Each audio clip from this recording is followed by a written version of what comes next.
Welcome home to USA Global TV and Radio, a place where dreams take flight, with authentic storytelling, diverse perspectives and meaningful conversations, where global stories unite and bridges are built beyond all borders. Discover world-class education, entertainment, hope and inspiration.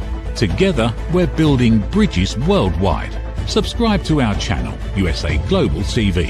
Download our app, USA Global TV. Be our guest or join our team. Visit usaglobaltv.com. Thanks to our founder and executive producer, Dr. Jacalyn Kerbeck. Music score by Yeffy Tang from Cloud Road Music. Voiceover artist Mike Porter. Creative direction by Paul Garcia. USA Global TV and Radio. Your home for global connection. All rights reserved. This video and its contents are the exclusive property of USA Global TV and Radio. Unauthorized use, duplication or redistribution in any form is strictly prohibited. Have you ever felt like you were living between two worlds? One, maybe where you actually were raised and brought up and came from, and another where you're going and what you're building? Or maybe a world where you are physically seen, but you are not actually heard, where you feel you don't matter and you're invisible. We're going to be exploring this today, breaking barriers. We're going to be talking about truly being able to listen with my fabulous guest, Maria Gallucci, who is joining us today. And she is also one of our team members. I want to give a shout out to her because she's an elevated listener and she's also starting with her own television show. She's an author. She's a top 1% of all realtors. She's a broker and she is someone who is fluent in American Sign Language. Let's welcome her to the program. Hello, Maria. Good to see you. Hi, good to see you. Thanks for taking the time. I want our audience to know that you and I met in person at a conference, and you were sent to us and to the conference by Mickey Mickelson and Creative Edge. So shout out to Mickey and his team.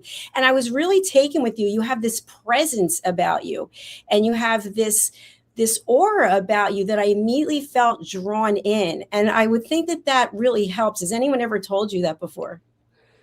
They have, and I think it's from just being raised as a CODA, which is a child of a deaf adult, which showed us to have more empathy and have like a little bit better communication skills. Because most of my life, I felt like I had one foot in the deaf world and one foot in the hearing world.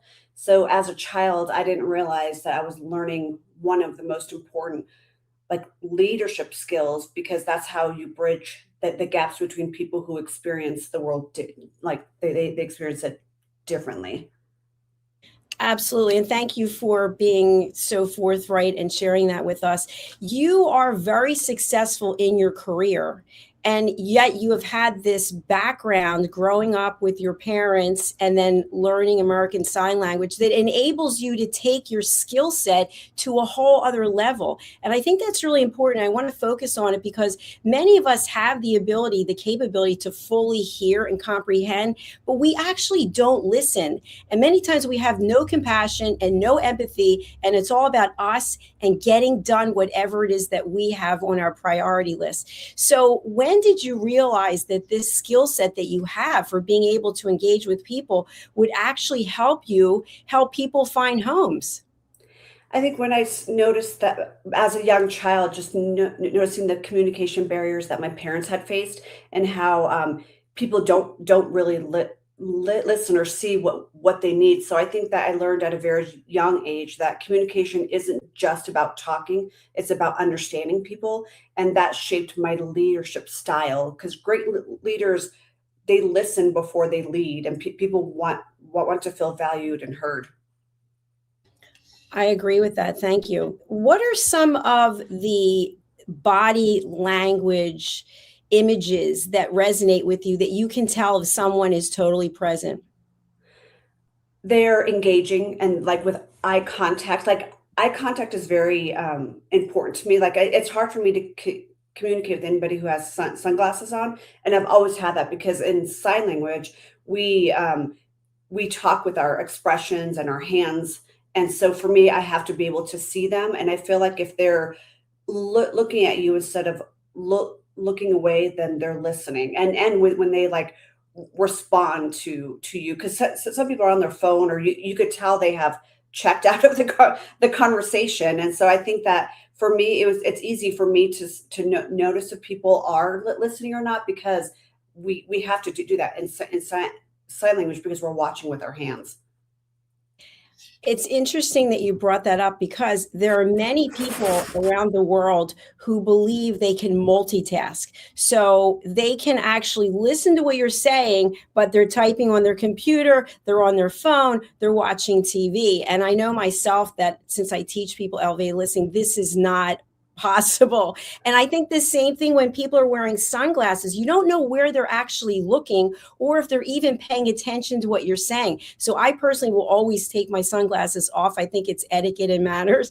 But how do you handle people who are multitasking and not giving you their undivided attention? I think I'll always say, "Hey, I'm here. Are you listening to me?" I just come out and ask, like, because they're clearly, I mean, I know that we can multitask sometimes, but it is hard to listen to somebody who has a story, or if you're trying to have a conversation, and that makes you, well, it makes me at least feel like I'm not important or valued if they're not actually present and listening to what I'm saying. Yes, I think you hit the nail on the head right there, which is we all want to feel that we are important. And if someone just gives us a small amount of attention, maybe that's all we need in that moment. But I want to go on to the fact that you are an author and your book cover is behind you, Raised in Silence.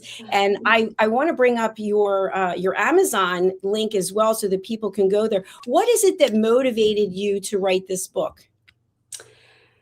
I wanted to make people feel like they belonged and that they were included. So for me, I wrote it to have awareness to people, because I think that a lot of us don't know. And then my motto has always been just try, because I feel like if you're just trying, which I feel like a lot of us don't, because everyone's always afraid of the unknown. And so people don't approach things because they're scared of either rejection or saying or doing something wrong. And so for me, I wrote the book so people can know that it's okay to be different, and it's okay to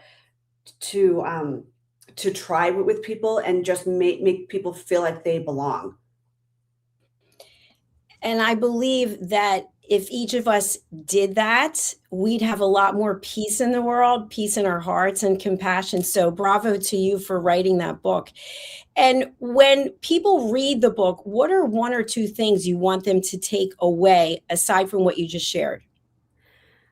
Um, I want them to take away that we all communicate differently. All of us do. And then we all feel different at times. But I think if it starts with us, how to make people feel included and make them not feel isolated. So for me, I just want them to take away that it's okay to try, and it's okay to make people feel like they belong, and that they're in your life and seen and heard. Yes, and we have the Amazon link on the screen. So please do click on that link and order your copy of Maria's book, Raised in Silence. Maria, one thing that you just hit on that I think is so important.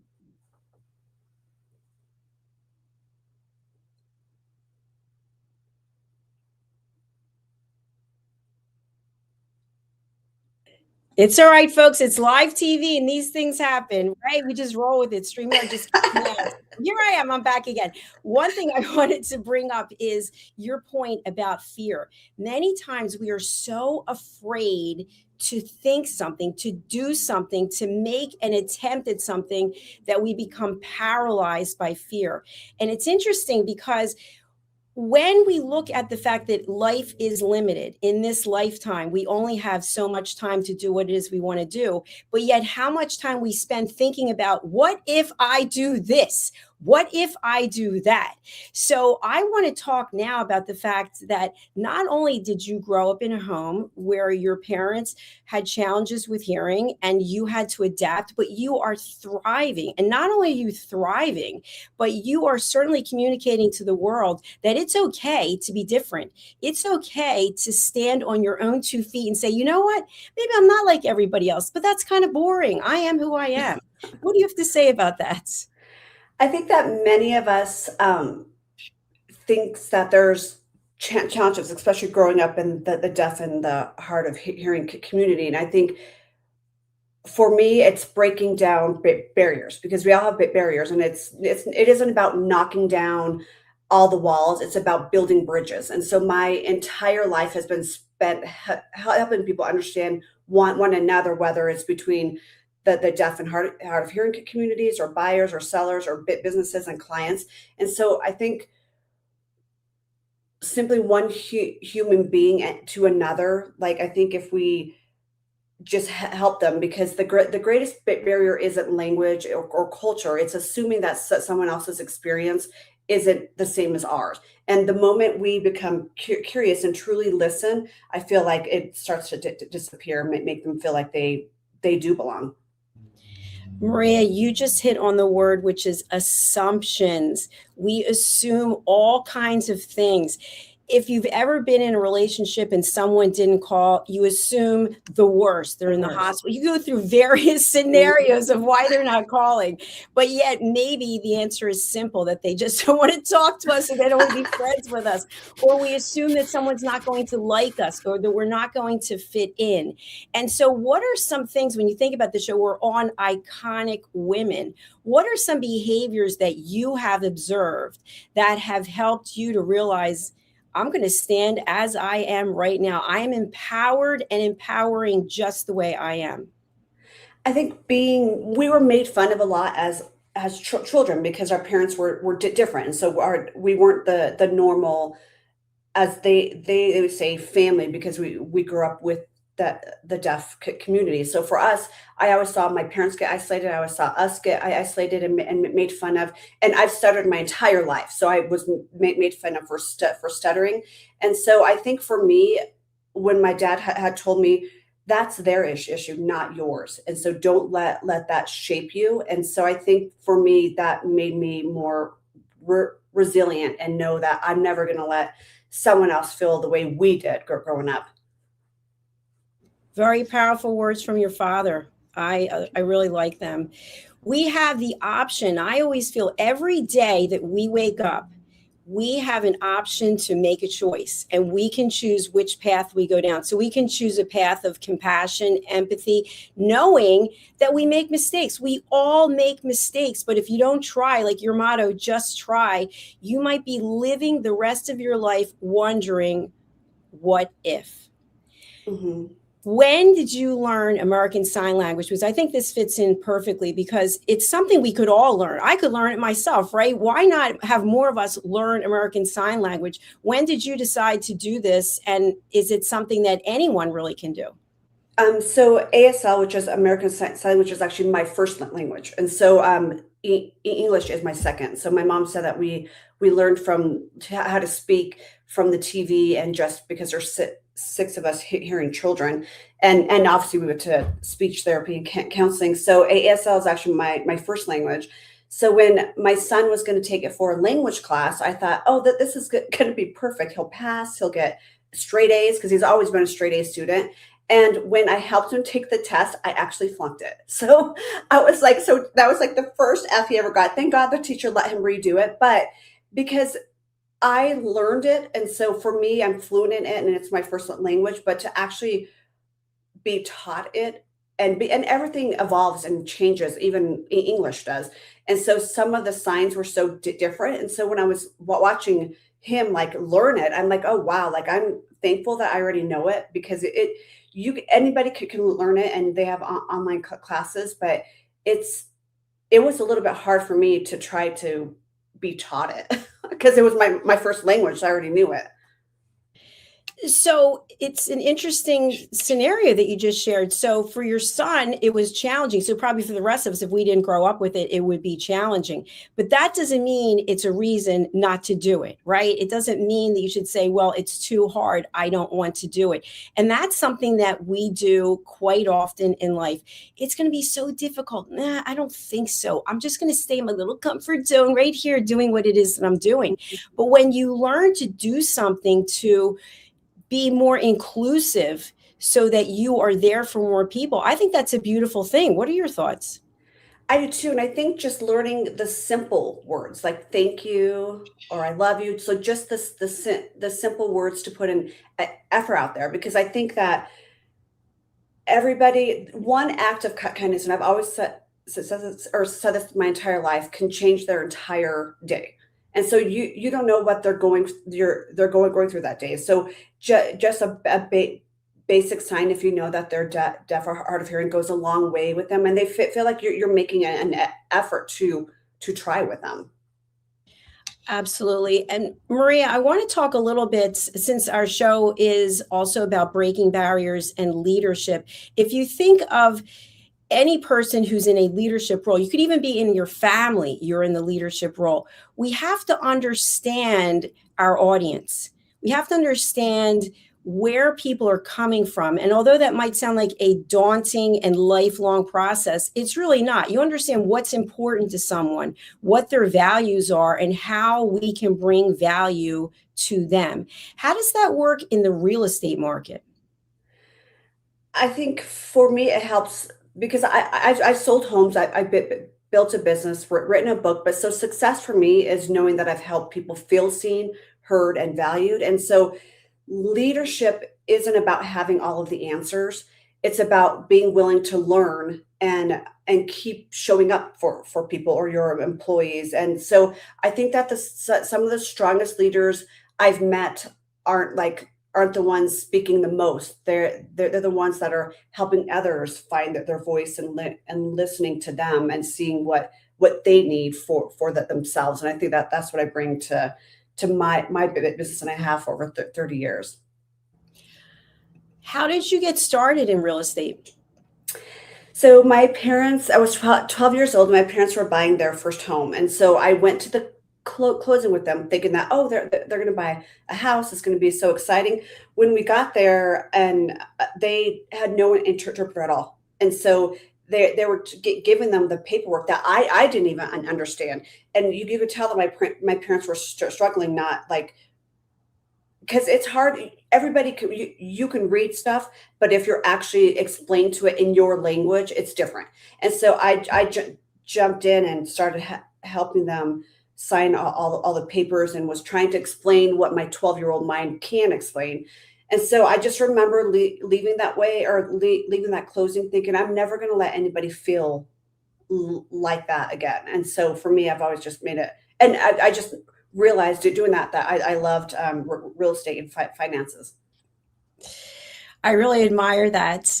Just something that popped into my mind when I met you at that conference where I was a keynote speaker. The night before, the entire conference was in another language, and I wasn't prepared for that. And they were passing the microphone around for each person to, I assume, get up and introduce themselves. And I was in the front row, and it came to me, and I just stood up and said, I'm really sorry, but I only speak English. And some people laughed, but other people were kind of looking at me. And in that moment, I thought, wow, I feel like an outsider. And not only that, I feel bad that I don't understand what people are saying. So it was kind of like a two-pronged thing. Like, I'm not bringing any value, and I don't understand. And that was not a good place to be in. So for people who are communicating differently, I think I mentioned to you, my mother lost her hearing. She lost her hearing in one ear, and she lost her vision in one eye, the opposite sides. And so sometimes I would walk around with my eyes closed just to see what that experience was like. It was really terrifying, actually. And so I think that we have to be more aware of the fact that we may all be different, but we have the opportunity to show empathy and compassion. And I think being raised between two worlds, it was challenging at times, but it also taught me adaptability and empathy and leadership, because it is very isolating. And I know that a lot of deaf or hard of hearing kids feel isolated, especially if their parents don't know AASL. And so that as well is very challenging. And it doesn't feel good to feel like an outsider. And so that's another reason why for me, I'm like, I don't want anybody to ever feel like that. And that's why I've always made it my mission to try to make everybody feel like safe, and that they belong and not just an outsider. And I think an important point from what you're just saying is that even though if someone is unable to see or they're unable to hear, they want to feel seen and heard. And that is possible maybe with the smallest touch, the smallest attention, just saying, I'm here for you in whatever way you can communicate that, to let people know that they're safe. And I think that's what we all really want, is to know that we are safe and that we are heard. So for people who are out there right now, there might be people actually living in conflict zones where they don't feel safe. And there could be people living in huge mansions, in abusive relationships. There's all kinds of scenarios. But what are one or two things that you've experienced where you know a person knows they're actually not safe? I think I can read body language very well. And so because that's how we communicate, is expression and body language. And so I think that if I can tell that someone's like not in a safe space, or feel like they don't belong in there, I always go up to them and ask them, hi, how's it? How was your day? I'll give them a compliment, because I think that once you approach them, and if something is wrong, if they feel open to you, they will communicate that they're not safe. It all starts with us, in my opinion. Yeah. Yeah, I agree with you. I know myself, and I've always been like this, and I'm still like this. I am a nervous wreck going to any kind of networking function. I would be literally sweating. It'll be running down my back. I might have to go to the bathroom and put my wrists under the cold water, because I just feel so uncomfortable. And I started realizing, well, why is it I feel uncomfortable? Because I feel like everyone's looking at me. And the truth is, no one cares. Like, when you walk into a room, you feel like, everyone's looking at you, but really no one cares. Everyone's into their own scenario. And so I think having that perspective now, I'm much more compassionate and understanding that even though something might not resonate with someone else, like what I just said, people might be like, you crazy. It's no big deal. You go to a function, but you start to realize you don't know what someone is experiencing. You don't know what just happened to them, what's in their mind. And that's sort of the beginning that I started with. Sometimes we live in two worlds, meaning we show up here today, right? You and I are here today. We're dressed, we're ready to go. But that doesn't mean that everything in our life is perfect. That doesn't mean because we're here having this conversation that we're 100%. And so I think that we need to be conscious and conscientious of giving people grace and understanding. And so I want to move back into the real estate industry, because that can be very cutthroat. And sometimes there's not a lot of compassion and empathy between buyers and sellers. So how do you walk that line? I think because I've been doing it for so long, and my communication skills have already been to listen and to see what they want. So for me, I always tell everybody, and I've told my kids this: always put yourself in their shoes. Always look at the perspective of them. And so for me, when I'm talking to a buyer or seller, I think that's how I negotiate too, and try to talk them both into, you guys have to look at the other side of things on both of them. And I think that helps a lot, because communication is huge in real estate, especially because it's one of the biggest decisions ever to buy or sell a home. So for me, I always say, well, look at their point of view. And I always tell the buyers, look at their point of view. And then you mostly meet in the middle. Absolutely. And I think that there's some life lessons to be learned from that, because if you think about it, we don't know what the motivation is for someone to buy or sell. We don't know if it's a financial situation, it could be a divorce situation, it could be outgrowing the home, whatever it is. And it's the same thing with life. When we look at our home, for example, we might say, my home is absolutely beautiful. I did this to it and that to it. And someone else walks into it and goes, this place is a mess. I'm not interested in this. But it's the same thing about who we are and the values that we have. We might be like, wow, I built this business, or I did this to my hair, or whatever the case is. And someone else looks and goes, yeah, I don't actually see that. We don't necessarily need to have that feedback. We can have our own opinion, but we don't have to share it that way. And I think that's the perfect example when you think about buying or selling a home. We don't have to walk into someone's home and go, this place is disgusting or needs a whole overhaul. It can be, this is somebody's home. Somebody lives here. And so think about what we're putting out into the world, our opinions, our ideas, social media, when people are posting things that are filled with so much hate. Let's revisit how we're coming across. What are your thoughts? Yeah, and I agree, because I personally don't ever give negative feedback, because I don't want to put the negative out there, and it truly does hurt the seller's feelings. And so I always tell them from the very beginning, you might get negative feedback. I know it's your house, and love it, but not everyone is going to love it. So if you want me to send you over the feedback, you're going to have to be willing to just take it with a grain of salt, and like don't be offensive to it. So if something's on the buy side of it, if something's really wrong with the house, I'll just call the agent and just say, oh, that's what they didn't like about it, but they liked this stuff. But there's some agents that give me really bad feedback, and it's so mean, and I'm like, okay, I feel so bad giving this to the seller. But so for me, I try not to do the negative feedback, but I do warn them at the beginning that sometimes I know you love the house, but everybody likes something different. So it's not you and it's not your house. So don't take it personal. And I think that there's another life lesson to be learned from that, which is, if you think about, you meet someone, and whether it's a potential romantic interest or a business partner or just a new friend, maybe you don't like everything about them. Maybe you don't like their job or what they're wearing, but we look for the positives. And if there aren't enough positives, then we say to ourselves, okay, something feels like it's not in alignment. I don't know if this is going to work. But we don't have to go, by the way, you're this.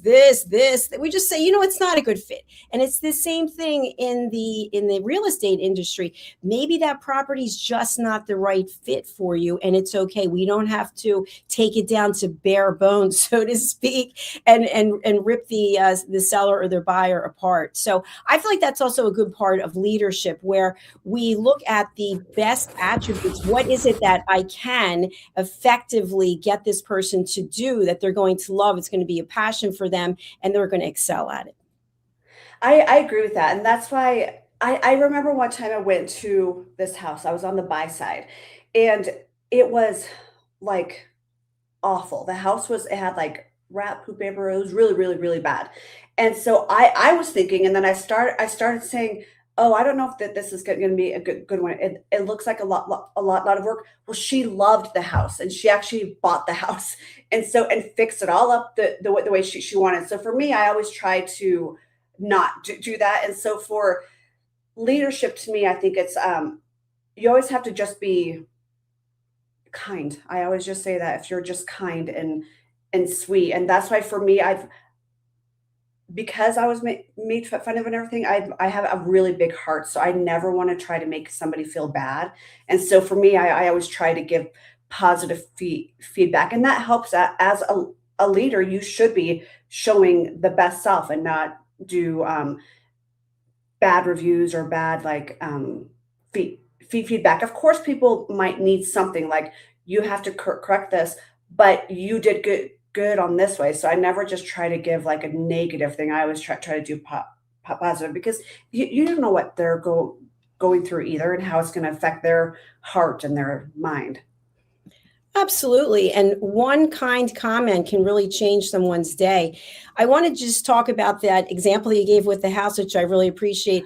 I remember back before the pandemic, I was running a store on eBay, and I was running 60 auctions a week, just like looking around my home, be like, oh, how about this? I'll sell this. And I'm thinking, no one's ever going to buy this because this is broken or this is worn out. And people bought all of it. And so the point is, you don't know what someone else is interested in buying or what's going to resonate. And I would say to someone, do you realize that XYZ is broken?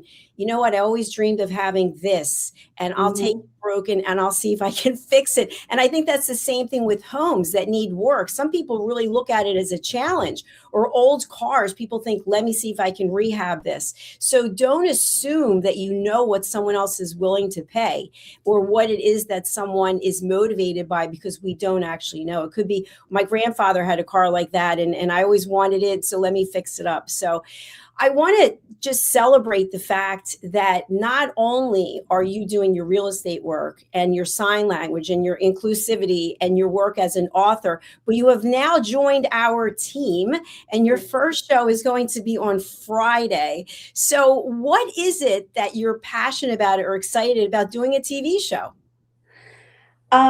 Spreading awareness. And I mean, I know I have the book and everything, but if you get, I think, as much as you can out there about, because it's very, very important to me to be inclusive, like that's like one of my heart thing. And I think that if there's one thing that I want everyone to remember is, don't wait until you feel ready. Like, most of us grow out of our biggest opportunities, whether it's starting a business or writing a book, or even changing careers. So I think that speaking up for yourself and just trying is one small step that can change everything. So for me, I just want to be able to help people feel like they are in a good space and that they belong. We're thrilled to have you. And I do want to share the show graphic. That's what she said with Maria Gallucci. Congratulations. What is it that motivated you to put together this title? Because we ran through a number of titles. What do you want the audience to take away from the title? So it's kind of funny as well because of The Office. And then when you and I actually were going through titles, I had said, oh, that's what she said, like, meaning you. And then it just like clicked. I'm like, okay, well, maybe that is what the title needs to be. And then now, if I feel like, you know how you're going to buy like a red car and then you see red cars everywhere. So now I could hear everybody like saying it, walking around, because some people were saying it yesterday too. I'm like, oh, that's the name of my show. So I think it's very catchy and it's just like fun, I think. I agree with you. It is definitely catchy and it's definitely fun. I'm just going to bring it up again so that people can see it. So the show is actually going to be every Friday, and it's going to be at 11 a.m. Eastern time, which is 4 p.m. British Summer Time. You're actually in the Mountain Time zone, correct? Yes. Yep. So it's 9 a.m. Mountain time. 9 a.m. Mountain Time. So I'm really looking forward to that. And as we do the show together, we'll be interviewing various guests. And then ultimately, you probably will be taking the show off on your own and taking it to whatever direction. We never know. But it is really an amazing opportunity to be able to create a legacy of education. And so I just want to thank you personally for taking this journey with us. Thank you. I'm very, very excited. And thank you so much for the opportunity. I think we'll be able to change lives. And that's what I want. I do too. And so as we're getting ready to close out our show today, who would you like to contact you, and what's the best way for them to do that? My website is galluccihomes.com. And then for the book, it's on all of the Amazon and Barnes & Noble, all the book platforms, and that's raisedinsilence.com. Okay, we are showing your book right now on Amazon. As you mentioned, it is available also in bookstores. And then your website, which we did have up for people who are going to be listening to this on a podcast platform later. It is Gallucci, Gallucci Homes, HOMES.com. And we also have your Facebook, which is here as well. So please do feel free to connect with Maria. Maria, as we close out, what would you like to leave the audience with when it comes to understanding that we're all different, but yet we all have the choice to be inclusive? We make that choice to be kind. Yeah, I think that we don't have to be perfect, but if we just try, it makes a big difference, and you don't know how many lives you can change by doing that. Very well said. Thank you so much. And thanks for being here. We look forward to seeing you on Friday. Thank you.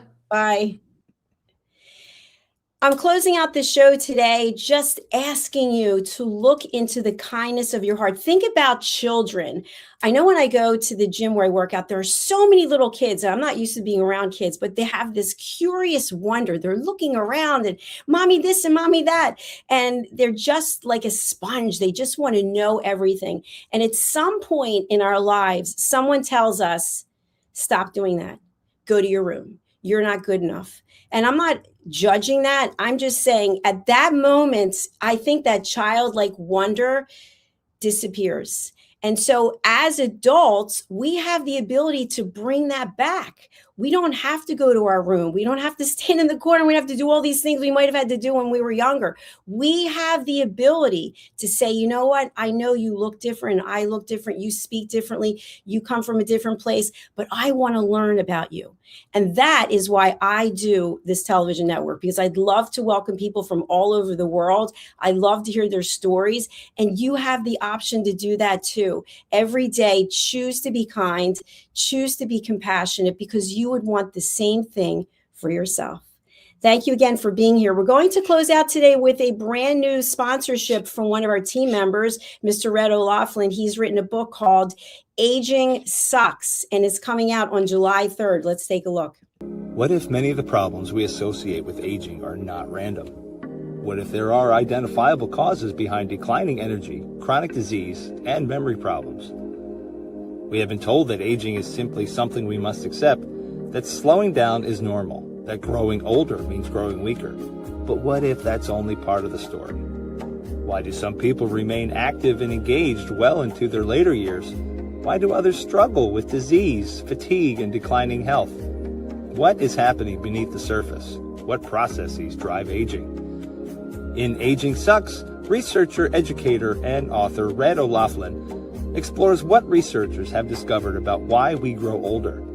No medical degree required, no confusing jargon, just clear explanations of what researchers have discovered about the processes that influence aging. You cannot stop aging, but understanding its causes may help you make better decisions about your health, your future, and your quality of life. Because understanding comes before action. Action creates hope. Aging sucks. End the guesswork. There is hope. USA Global TV and Radio proudly presents Tracy Cram Perkins, a dementia caregiving survivor teaching how to balance care with peace of mind. #1 resource for dementia caregivers. It's the book Dementia Home Care: How to Prepare Before, During, and After. Over 17,000 copies sold of this must-have guide. And now a testimonial from Tracy Smith.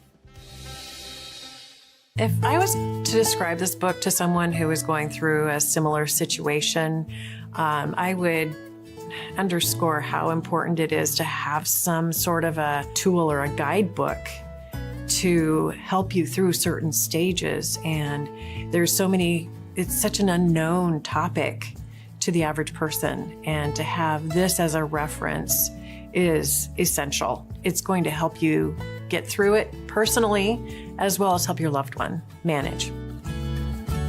To learn more, go to TracyCramPerkins.com. Tracy Cram Perkins is an award-winning author. She's also the host of Dementia Home Care television show. Watch it here on USA Global TV and Radio. Thank you, viewers and listeners of USA Global TV and Radio, for joining us today. We're honored to have your time and attention as part of our global community. At USA Global TV and Radio, we believe in the power of authentic conversations, meaningful connections, and creating a world of possibilities together. Want to be part of something bigger? Join our team of elevated listeners at usaglobaltv.com, a space where your voice matters and your ability to listen transforms relationships. Stay connected with us across all our platforms for thought-provoking discussions, expert insights, and empowering stories. Subscribe to our channels at youtube.com/c/USA Global TV. Follow us on social media and explore the endless opportunities we're creating for growth, learning, and inspiration. Together, we're not just broadcasting, we're building bridges and changing lives one conversation at a time. For inquiries, contact us at info@usaglobaltv.com. Music by Johnny Dies. Produced by Executive Producer and Director Dr. Jacalyn Kerbeck. Voiceover by Mike Porter. Creative Direction by Paul Garcia. All rights reserved. Copyright 2025. Visit usaglobaltv.com to view our full terms and conditions.